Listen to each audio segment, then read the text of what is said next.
ನಮಸ್ಕಾರ ಸ್ನೇಹಿತರೆ, ಛಾಯಾಸ್ cooking and life style ಚಾನಲ್ಗೆ ಸ್ವಾಗತ. ಇವತ್ತಿನ ದಿನ ಒಂದು ವಿಶೇಷವಾದ ಬ್ರೇಕ್ಫಾಸ್ಟ್ ರೆಸಿಪಿಯನ್ನು ತೋರಿಸ್ತಾ ಇದ್ದೇನೆ. ಗೋಧಿ ಕಡುಬು ಮೆಂತೆ ಚಟ್ನಿ. ವಿಶೇಷವಾಗಿ ಬಾಣಂತಿಯರಿಗೆ ಈ ಪೌಷ್ಟಿಕಾಂಶಭರಿತ ಆಹಾರವನ್ನು ಹಿಂದಿನ ಕಾಲದಿಂದಲೂ ಕೊಡ್ತಾ ಬಂದಿದ್ದಾರೆ. ಮಕ್ಕಳು, ದೊಡ್ಡವರು, ಡಯಾಬಿಟಿಸ್ ಇರೋವಂಥವ್ರಿಗೂ ಕೂಡ ಇದೊಂದು ಒಳ್ಳೆ ಫುಡ್ ಆಗಿದೆ. ಬನ್ನಿ ಇವಾಗ ಇದನ್ನು ಹೇಗೆ ತಯಾರು ಮಾಡೋದು ಅಂತ ನೋಡ್ಕೊಳ್ಳೋಣ. ಮೆಂತೆ ಚಟ್ನಿಗೆ ಏನೇನು ಪದಾರ್ಥಗಳು ಬೇಕಂತ ನೋಡ್ಕೊಳ್ಳೋಣ. ಒಣಮೆಣ್ಸಿಕಾಯಿ 12 ತೊಗೊಂಡಿದ್ದೇನೆ. ಹುಣಸೆ ಹಣ್ಣು ಚಿಕ್ಕ ನಿಂಬೆ ಹಣ್ಣಿನ ಗಾತ್ರದ ಸೈಜಿಂದು ನೆನೆಸಿಟ್ಕೊಂಡಿದ್ದೇನೆ. ಮೆಂತೆ 2 ಟೀ ಸ್ಪೂನ್. ಜವಾರಿ ಬೆಳ್ಳುಳ್ಳಿ 4 ಬಿಡಿಸಿಟ್ಕೊಂಡಿದ್ದೀನಿ. ಬೆಲ್ಲ 1 ಹೋಳು ಕೊಬ್ಬರಿ. ರುಚಿಗೆ ತಕ್ಕಷ್ಟು ಉಪ್ಪನ್ನು ಸೇರಿಸಬೇಕಾಗತ್ತೆ. ಮೆಂತೆಕಾಳನ್ನು ಸ್ವಲ್ಪ ಡ್ರೈ ರೋಸ್ಟ್ ಮಾಡ್ಕೋಬೇಕು.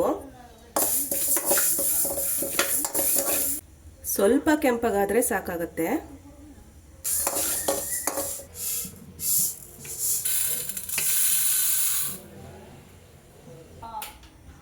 ಹಾಗೆ ಮೆಣಸಿನ್ಕಾಯಿನೂ ಸ್ವಲ್ಪ ಹುರ್ಕೊಳ್ಳೋಣ.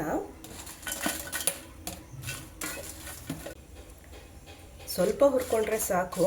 ಅದರಲ್ಲಿರುವಂಥ ಏನಾದರೂ ಹಸಿ ಅಂಶ ಇದ್ದರೆ ಅದು ಹೋಗಲಿ ಅಂತ ಹುರ್ಕೋತಾ ಇದ್ದೀನಿ.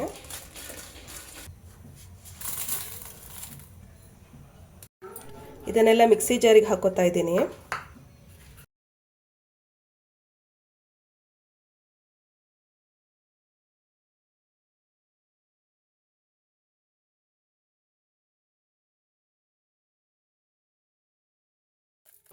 ರುಚಿಗೆ ತಕ್ಕಷ್ಟು ಉಪ್ಪನ್ನು ಸೇರಿಸ್ಕೊತಾ ಇದ್ದೀನಿ. ಡ್ರೈ ಇರುವಾಗಲೇ ಇದನ್ನು ಒಂದು 2 ಸುತ್ತು ಮಿಕ್ಸಿ ಆನ್ ಮಾಡ್ಕೊಳ್ಳೋಣ. ಆಮೇಲೆ ನೀರನ್ನು ಸೇರಿಸಬೇಕಾಗತ್ತೆ. ಈಗ ಇದಕ್ಕೆ ಸ್ವಲ್ಪ ನೀರನ್ನು ಸೇರಿಸ್ಕೊಂಡು ರುಬ್ಕೊಳ್ಳೋಣ.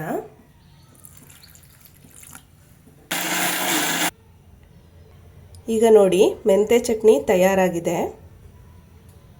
ಈ ಮೆಂತೆ ಚಟ್ನಿಯನ್ನು 1 ವಾರದವರೆಗೂ ಕೂಡ ಇಟ್ಕೊಂಡು ತಿನ್ಬೋದು, ಕೆಡೋದಿಲ್ಲ. ಈಗ ಕಡುಬನ್ನು ತಯಾರಿಸ್ಕೊಳ್ಳೋಣ. ಇಲ್ಲಿ ಒಂದು ದೊಡ್ಡ ಬಟ್ಲು ಪೂರ್ತಿ ಕಡುಬಿನ ಹಿಟ್ಟನ್ನು ತಗೊಂಡಿದ್ದೀನಿ.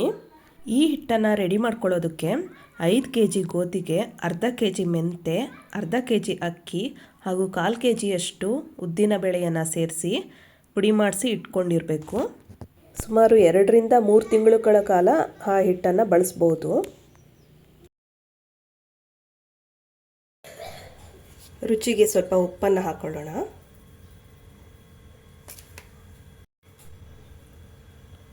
ನೀರನ್ನು ಸೇರಿಸ್ಕೊತಾ ಕಲಿಸ್ಕೊಳ್ಳೋಣ ಹಿಟ್ಟನ್ನು. ಸ್ವಲ್ಪ ಮೀಡಿಯಮ್ ಹದಕ್ಕೆ ಇದನ್ನು ಕಲಿಸ್ಕೋಬೇಕಾಗತ್ತೆ.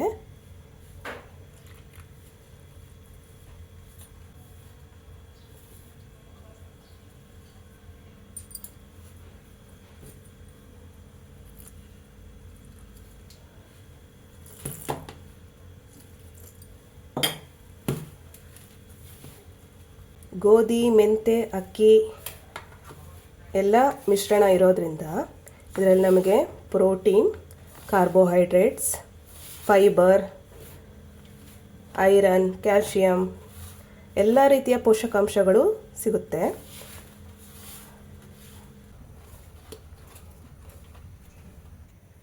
ಒಂದು 10 ನಿಮಿಷ ಇದನ್ನು ನೆನೆಯೋದಕ್ಕೆ ಬಿಡ್ತಾ ಇದ್ದೇನೆ.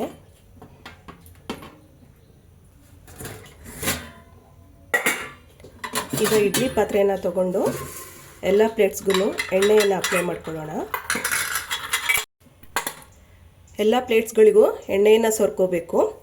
ಆಗ ಕಡುಬು ಪ್ಲೇಟ್ಸ್ಗಳಿಗೆ ಅಂಟ್ಕೊಳ್ಳೋದಿಲ್ಲ.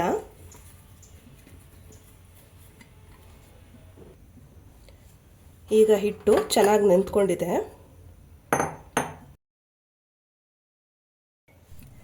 ಈಗ ಈ ರೀತಿ ಉಂಡೆಗಳನ್ನು ಮಾಡಿಕೊಂಡು ಬಟ್ಟಲ್ ರೀತಿಯಲ್ಲಿ ಶೇಪ್ ಕೊಡಬೇಕು. ಈ ರೀತಿಯಾಗಿ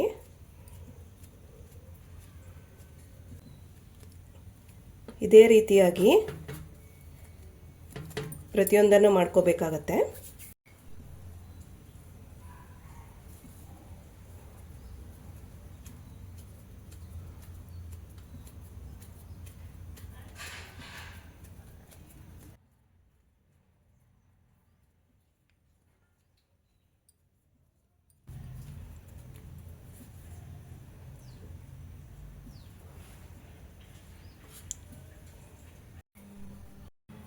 ಹಿಟ್ಟೇನಾದರೂ ಕೈಗೆ ಅಂಟ್ಕೋತಾ ಇದ್ದರೆ ಕೈಗೆ ಎಣ್ಣೆ ಅಥವಾ ತುಪ್ಪವನ್ನು ಸವರ್ಕೊಂಡು ಬಟ್ಟಲುಗಳನ್ನು ರೆಡಿ ಮಾಡಬೇಕು.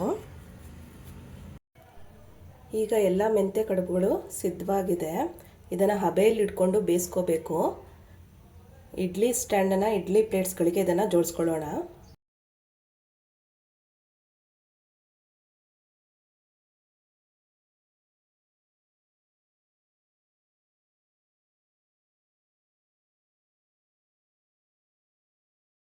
ಪಾತ್ರೆಯೊಳಗೆ ಸ್ವಲ್ಪ ನೀರನ್ನು ಹಾಕಿ ಕಡುಬುಗಳನ್ನು ಇಟ್ಟು ಬೇಯೋದಕ್ಕೆ ಇಡ್ತಾ ಇದ್ದೀನಿ. ಈಗ ಸ್ಟವ್ ಮೇಲೆ ಇಟ್ಟು ಇದನ್ನು 10ರಿಂದ 15 ನಿಮಿಷಗಳ ಕಾಲ ಬೇಯಿಸ್ಕೋಬೇಕಾಗತ್ತೆ.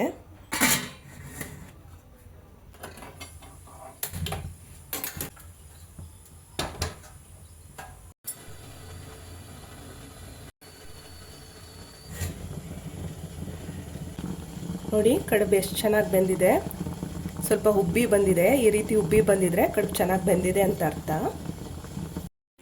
ಗೋಧಿ ಕಡುಬನ್ನು ತುಪ್ಪದಲ್ಲಿ ಹತ್ಕೊಂಡು ಬೇಕಾದರೂ ತಿನ್ಬೋದು. ತುಪ್ಪ ಒಂದು ಗುಡ್ ಫ್ಯಾಟ್ ಆಗಿರೋದ್ರಿಂದ ಪ್ರತಿದಿನ 1ರಿಂದ 2 ಚಮಚದಷ್ಟು ಸೇವಿಸಿದ್ರೆ ಆರೋಗ್ಯಕ್ಕೆ ಒಳ್ಳೆಯದು. ಬಿಸಿ ಬಿಸಿ ಮೆಂತ್ಯ ಕಡುಬು ಸವಿಯಲು ಸಿದ್ಧ. ನೀವು ಕೂಡ ಮನೆಯಲ್ಲಿ ಟ್ರೈ ಮಾಡಿ ಹೇಗೆ ಬಂತು ಅಂತ ಕಾಮೆಂಟ್ ಮಾಡಿ. ರೆಸಿಪಿ ಇಷ್ಟ ಆದರೆ ಲೈಕ್ ಮಾಡಿ, ಶೇರ್ ಮಾಡಿ, ಸಬ್ಸ್ಕ್ರೈಬ್ ಮಾಡ್ಕೊಳ್ಳೋದನ್ನು ಮರಿಬೇಡಿ. ಧನ್ಯವಾದಗಳು. ಬಾಯ್ ಬಾಯ್.